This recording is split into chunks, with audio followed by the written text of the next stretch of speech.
I'm good, and you? Okay. That's So, nice. guys, this was one of my people in school. I didn't even introduce the show. Welcome to Gen Z. Today, we're going to be talking about overachievers, and my guest is one of my favorite people. She's hearing it and she's feeling good, but yeah. We've been in school together for 4 years, boarding school. And if you've been to boarding school, 4 years is like an eternity. The fact that we've been able to maintain a friendship throughout 4 years says something. So yeah, hi. How are you? Hi, friend. Hi, friend. Hey. I'm looking at you and then memories of all the pains and stress and tears. Oh, the tears. A lot of tears, A huh? lot of tears. We are both crybabies. No, Tehilla is the crybaby. It's your show, so I'll allow you. Sure. I'm just emotional once in a while, but then Tehilla is the crybaby. So we are talking about overachievers, and when I thought of having this conversation, I couldn't think of a better person than Tehilla, because in my opinion, she pushes herself a lot. In the opinion of many, as well as my personal opinion, I think she pushes herself a lot. She's very studious, and that's insane because me, I don't think I can. Do you think you're an overachiever? You don't know how to answer, eh? I think if I want something, I would want to go for it, and I would go all out if it's really what I want. But overachiever, I don't know, there seems to be a negative connotation to So it. in your opinion, what's an overachiever? Someone that does too much. You don't think you do too much? No, I think it's just okay. Okay, just kidding. Everyone who knows you watching is just like, because just okay is like trying to get by. Do you get? Mm-hmm. You don't really care about, you're not overly concerned about getting your A stars and like your A's. Just want to pass, and the pass is like a C. Okay. So I don't think you're getting by. But if that's what you want to make yourself believe, you're going to let that go. When, in your opinion, do you think you began to invest in your education? Because many of us have an epiphany at some point. There are a few people that have always been studious their whole lives. I don't think those people are many. I mean, we've all met someone who's like very, very concerned with academics from scratch. But for most of us who are trying to like get somewhere, during a point in our formative years, we had some kind of epiphany that if I want to be successful and comfortable in future, I have to learn. Or if I want to make a name for myself, I have to learn. So for you, when was that epiphany?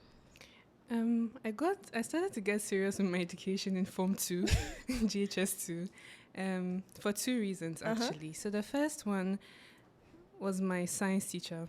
Okay. So she came in and her approach to teaching was very different, and she made us enjoy the class.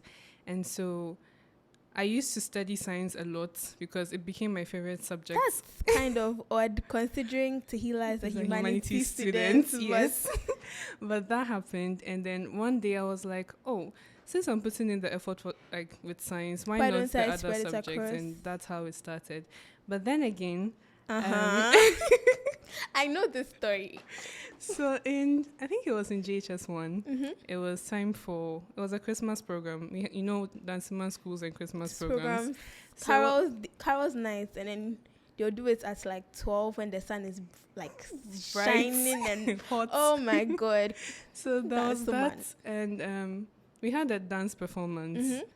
And I mean, I love to dance, especially in Form 2. Tehilla is like a dancer. Like, if you put a beat and then hair, like, and she's in the mood, then it's vibes. So it was, one of those things. I was actually in the front of the line, and then when you're in the front, then it's some big Annabelle. Do you understand? Like, serious. So it was one of those things, and the program was a day after our results were coming in. And so why do Dansuman schools do that? They usually give your results to you like the day before vacation, so that your parents will know like what to buy. I don't know. But yeah, proceed. Yeah, so my results go home and my parents looked at it and they were like, nah, Tehilla, you're not dancing tomorrow. And I was like, you should have seen me that day. I was really sad. And so I said, it won't happen to me again. So That from was two, like, okay. that was when I was like, because they used to warn me, Yeah. that, Tehilla, get serious. You know you can do is like, even though we are allowing you, you know you can do better. So do better. And I was just passing through school. I didn't care. You were just wafting like some people are doing now. So, but I told myself that won't happen again. I won't be deprived of something that I want because I didn't do something or get or be prepared enough for that. So I was like, it's not happening again. So Form 2, graduation, I danced. So you're speaking about your parents being a vital part of your educational story or background or whatever. What's your support system like? Because if you're very focused on studying and academics, it's not easy. Because then small results can just ruin your entire month. Like, not day or month. Because if you know you've studied for something and it goes left. Yes. So what's your support system like?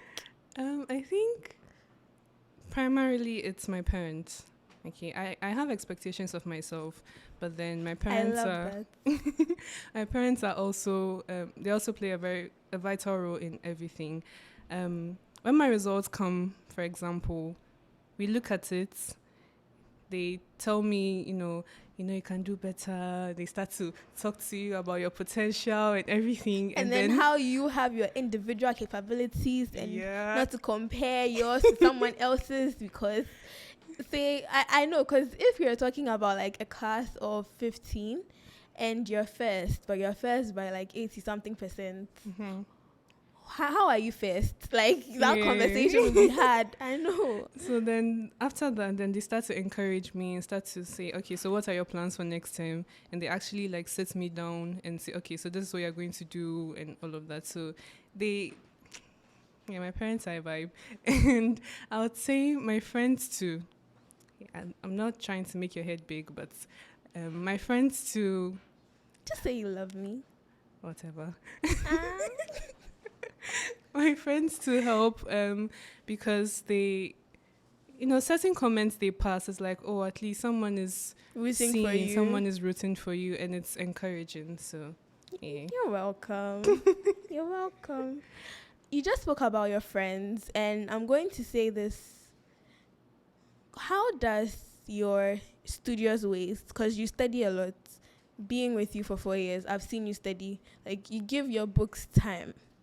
How does that impact your relationships and friendships? Because if some people say birds of a feather walk together, but I don't, flock together rather. I don't subscribe to that point of view. So would you say your friendship group or the people you surround yourself with have similar goals as you, or you are more open to a diverse crop of people? How does studying and then knowing your goals and where you want to get impacts your friendships? Yeah. Okay, so to that, I think I'll say I'm blessed with the kind of friends I have because we understand ourselves. Okay, so when they see me studying, they know that, oh, Tehilla is studying, so then they allow me.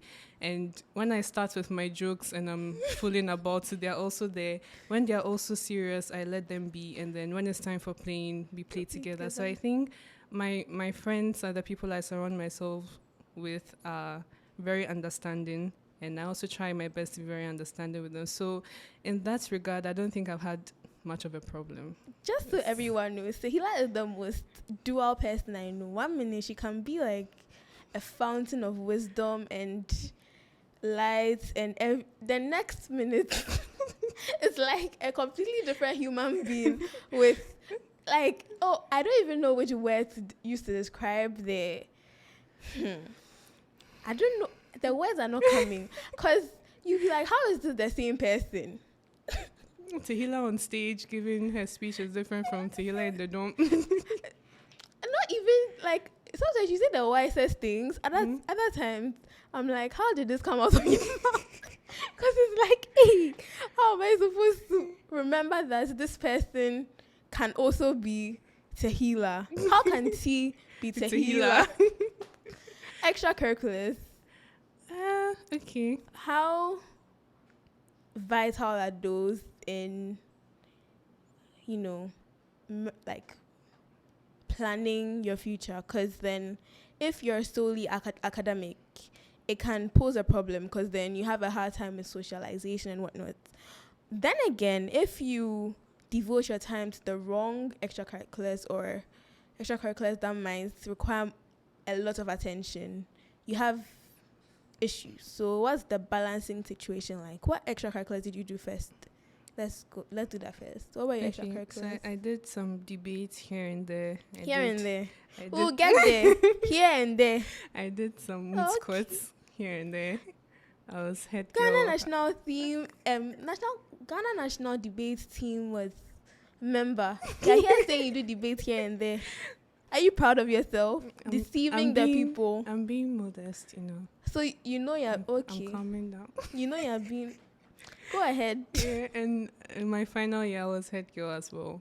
Mm-hmm. Balancing these extracurriculars with my academics, I'd say it was a bit difficult because I didn't start on time. I felt like if I wanted to devote my time to these other things, I should have started maybe earlier on in my high school journey, because by the time I got to year 13, you were doing year 12, a lot. Yeah, it felt like it was a lot. But I felt like if I had, cultivated the habits earlier, it would have been easier. But generally, I think I pulled through.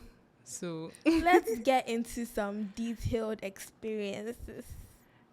So in terms of being, say, head girl, what was the conflict between that and your studies? Because obviously meetings and whatnot, but then when was the time that you shook your head and were like, who sent me? I know there are many, but pick one. Okay, I think there was this day I had a misunderstanding with one of my prefects, and then one of my team members, as our head of school say. Perfection team. And it wasn't a meeting, but it was a conversation that happened, and it was in the morning right after dining, and after dining you have to go to class. And I felt like standing there, using all that time instead of going to like review my notes or at least get ready for the class, it sort of disrupted my day a bit. I was very like, if I wasn't head girl, I would just come to the class and just this wouldn't have been my business. You understand? So yeah, that's just one of the. We are going to talk about examination anxiety next. Hey, so over the 4 years I've known you, we've written 3 major exams together. I say 3 because SATs, IGCSE, and A-levels. And when examination anxiety just sneaks up on you, because for me personally, I could be confident about a paper or an exam, then when I'm about to go write it, then my mind just flips. Think about so many ways it could go wrong. Bro. I can't. So what's your experience with examination anxiety? Well, I get anxious whether or not I'm prepared. And so I think that's healthy because then you're not overconfident. Okay, that's good too. So how to deal with it? I think I'm still learning myself and still trying to understand. Not necessarily how to deal with it, but then your experiences with examination anxiety. When has it come and then you shook your head and been like, get out of your head, Tehilla, not now? Okay, so I think during IGCSE, I was very anxious because number one, it was a new curriculum. And even though we had written mocks and examinations, it still felt new. I was used to the GES system, and all of a sudden I'm a Cambridge student. Switch. Okay, so that switch. I was very anxious. There were times I had to step out of the hall because I was shaking and all of that. Oh my God, I remember. So there's been a number of times that anxiety has really taken a hold of me. But year 12, year 13, even though it was still there, it was better because we wrote a lot of tests. Like every week. Too many if you ask me, but Every week, our cons teacher is coming with something, and my best friend. your best friend. I worried that man. And because was my least favorite subject, like, just throw it away and put it in a bin. Like, if you are majoring in cons in uni, please Oh, don't. No, oh. So yes, there was that. Yeah. I think when comparing A-level anxiety to IGCSE anxiety, I think I had made good progress. You've made progress. Yeah. For me, I feel like the anxiety came in A-level because initially I wasn't overly concerned with school. Yeah, I was honestly just sailing through, not like with flying colors or anything, but I was just vibing with the papers and hello, bye. But I had my you have to be serious epiphany term 2 of A-level because I was like, I can't. A-levels are real. Not A-levels are real. I just wanted to put myself in a situation where I can choose where I want to be. Not because you didn't work hard enough, you're going to have to pick the bare minimum. Okay. I just got very obsessed with the idea of choice. Because then if you don't put in the effort, you just have to go with whatever is given to you. You can't choose and say, I don't want this, I want that. And I like to have my options. So it's like, I had to be serious. So during A-levels, bro, you see me sleeping, but then I'm not sleeping. There were days that like someone would just open the door and I'll shoot up because, it's real. Hey, and with like comparing how, let me see how serious I was during IG to how much I began to care in A-level, it shocked me because that's not Ines. That's not you. Ines doesn't care. Ines doesn't really like care like that, but I really wanted my options. So I'll go write a paper, I'll come out and I'm already calculating marks and I'll convince myself not to. Then I'll go and sleep. And there was one thing I kept telling Tehilla after papers, don't think about it. Leave it in the exam hall. Because this girl will come out and she's like, Ines. I made a mistake. Then 20-30 minutes later, she'll come back and say, no, I did the right thing. Then later she'll figure, oh my God. It was just, and the thing is, after you've written it, you can't reverse it. So it hurts. And the fact that you won't even see your paper again. You don't know what the mistake was. You just know that you didn't do well enough. It was a wholesome experience.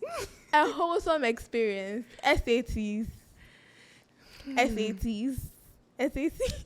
You want to tell the story or should I? I'll start and then you finish. No problem. Okay, so SATs. I think I could have done better. I wasn't as prepared. I wasn't prepared enough, but at the end of the day, I wasn't as quote unquote pained. Because you know that the preparation that went in was not. Time was not on our side. Like everything was just chaotic. So even though it's the people that thought are probably watching this like. Are you really calling my teaching chaotic? So even though it wasn't what I hoped for, I wasn't as distraught. I wasn't, I was like, okay. The thing is, people write SATs like 4 times, 5 times before they get their ideal grade. Yeah. We wrote just once with like minimal preparation. So I'm proud of us. Let me tell the story of how we went and then we came out. So we went to write the exam together and they separated us and put us in different halls, which I later was glad for. Yes. So we wrote in 2 different halls. I finished first. When I came out, I saw Tehilla wasn't yet done. And I think my class finished first. So when we came out, well, with the parents, someone asked me, how did it go? And I was wearing my nose mask. I just gave her a thumbs up and kept standing. She asked me, are you sure you're fine? And I was like, I know that, yes, please. I didn't want to say anything. Then I saw a bunch of people coming out, so I went to look for Tehilla. Tehilla came. We saw each other. We locked eyes for like 2 seconds. Then we burst out laughing. And all the parents are looking at us. Then after like the bad combination we ran to the bus. And continued laughing. And the parents were still looking at us. Actually, they were thinking this girl was very rubbish. Because, hey, that day, but it was an interesting experience because SATs is not easy and it's not for the weak. Do you know why I said I was glad we did not write in the same room? Right. Later, one of our friends, Sally, she said 2 people were in the same hall and she thought they knew each other. So after they were done with the first section, if you've written SATs, you write different sections. After they were done with the first section, someone asked someone else if they were good with a thumbs up. And then they got sacked from the hall. And that's something would have done if we were in the same hall. Actually. So I was so grateful that we were separated because I'm asking you if you are good and they'll cancel my registration fees, my maths, my pen, my pencil, everything. Okay. That's good. I was just glad we weren't in the same hall because that was such an ass scenario. Thing to do, yeah. Let's talk about fulfillment and contentment. Are you fulfilled? Are you content? Are you happy? I'm okay. It's taking time. Okay, as in you're content. Yes. Fulfillment. Not there yet. No. Is there anything you would have liked to do different? Because we briefly spoke about how you loved the sciences in JHS. But then coming into high school, you branched into humanities. Does that have any role to play? Or do you think there's anything you would have done differently at all? Okay, so with regards to the humanities and science, when I was picking my course for school, sometimes in the course of my high school education, sometimes I'm like, I should have done science. Other times I'm like, you know what, it's good. I'm happy with humanities. And people would just be there and be assuming Tehilla is doing science. Even like people who are in the same school with us. Yeah. So I feel like that was back and forth, but eventually I started to love humanities. So I'm actually grateful that I did humanities, and the career path I'm on is humanities oriented or related, so that's fine. Because the way the science ended for some people, I'm like, I made the right choice. And I feel anything I would have done differently, I think I mentioned that already, starting my extracurriculars early, because starting them early would have made me not too comfortable, but a bit comfortable, and I would have learned balance earlier. So if there's anything, if I could go back in time, I would start that earlier. For some reason, lots of people have this perception that if you're academically inclined, you have no social life and you don't do anything to, anything that conventional people term as fun. So for you, what's your pastime like? What's your free time looking like? What do you do to have fun? What do you do to unwind and then de-stress when your head is full of economics and inequalities and indifference? Bro. Okay, so I listen to music a lot. I'm sort of an introvert. Kind of. I think you're an ambivert. Oh, okay, whatever. So I feel like I like to keep to myself a lot. And so the things that people usually find fun, like going out to do this, going out to do that. This is you like subtly affirming the people that think that people that like to learn don't like to do fun things. It would have affirmed it if I was like that earlier. You know, I earlier said I had my epiphany in Form 2. But even before Form 2, it's just school and house. And so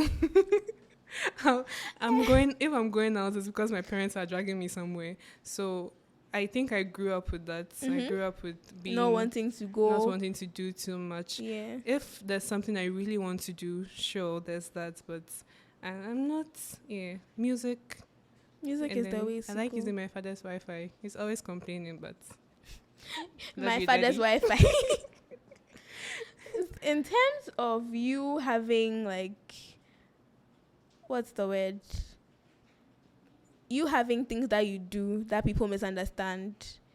How do I put this better? Okay, so a lot of people have perceptions about studious people in general. So what's something that you want to correct that you've heard about yourself with regards to the time you devote to your studies? People think it comes easy to me. We've had I this mean, conversation. yeah, and It's aggravating, that- low key.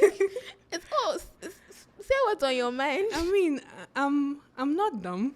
Of course, I'm quite smart. Yeah. But then thinking that it comes easy to me, that You just wake up and it enters your head. and then sometimes when I have tests or exams and I'm like, this didn't go well, and people are like, oh, I'm like, guy, this did not go well. And then when the results come, I'm like, you see, it did not go well. And it's just like people just assume that because you're always, being mentioned Yeah. or being spoken about, it's very easy, it comes to you like that. But you actually have to put in a lot of work for some of us. Of course, there are people that it comes easy to, but You're I not have one to of put, them. yeah. Because it's heads for you to work hard for something, and then people are like, oh, it was handed.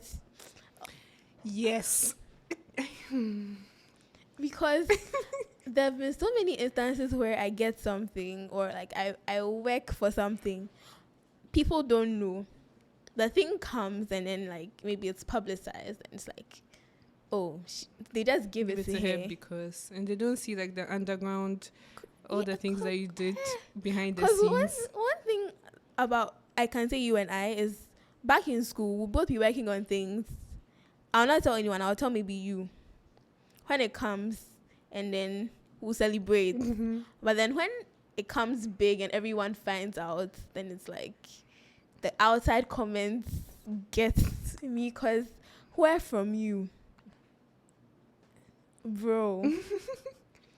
Now we are going to do something a bit fun. I want you to apologize to a teacher or any educator at all for something that you might have done.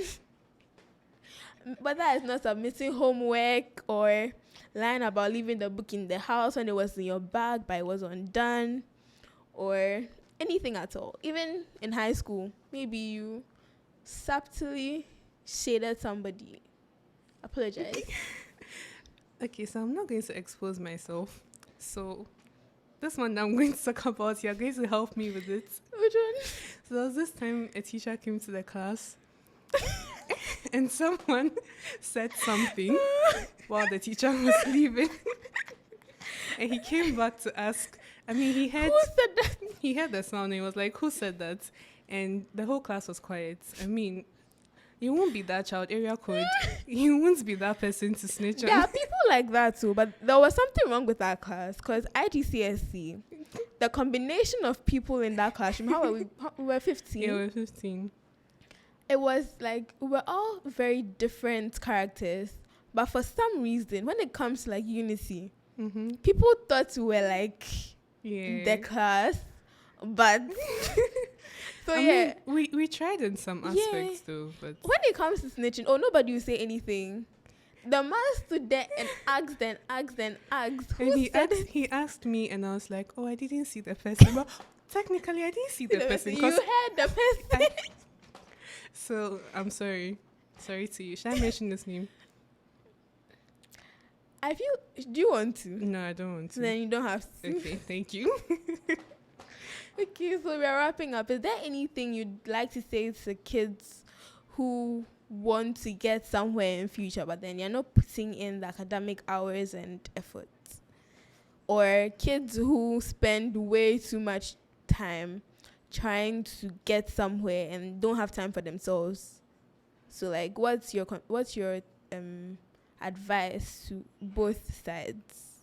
Okay, the first side is Kids who want to get somewhere but aren't putting in the work. okay. So everybody has their moments when they realize that they have to get serious with life. But My if you mommy was haven't, like, not everybody. Some people are just walking no, on sometimes it comes at a very later age. Sometimes in their 40s, in their 50s. So if it hasn't come to you yet, and you're not putting in the efforts to actually get to that point, at least get a soft skill. Learn how to do something, learn how to code, learn how to design. Sure, learn how to cook. Like, because at the end of the day, even when you're not sure what you want to be, these things can come in handy. So you know how to code. When you're looking for a job, you can start something in the house and start making something for yourself before you actually get to the point where you realize, okay, this is what I'm supposed to be doing. Yeah. So if you're quote unquote lazying about now, put in a little efforts, do something, get something. Yeah. And now to kids who are putting way too much pressure on themselves. Be calming down. Something you say to yourself a lot, but you move. Be calming down and just strive towards balance, because every other aspect of your life is as important. So, yeah. Now we are about done with the conversation. Do you think you're an overachiever? Maybe. Do you think I am? Yeah, cool. But when you want something, it's deadly. When you're bent on getting something, I'm even scared. So sometimes you are, but generally, you're I'm chill. you're chill. I'm safe. Except when you want something. And I don't want things often. So the world is fine. Just, yeah. Okay, thank you so much for coming on. It's been amazing having you. Thank you. We were talking about this in school and I didn't think we could do it, but then I'm glad. And I'm proud of you. Very. Oh my God. Guys, Tehilla said she's proud of me. If you know her, it's a big deal. Please and thank you. Thank you for watching this episode of Gen Z. This has been Ines and I'm signing out. Peace.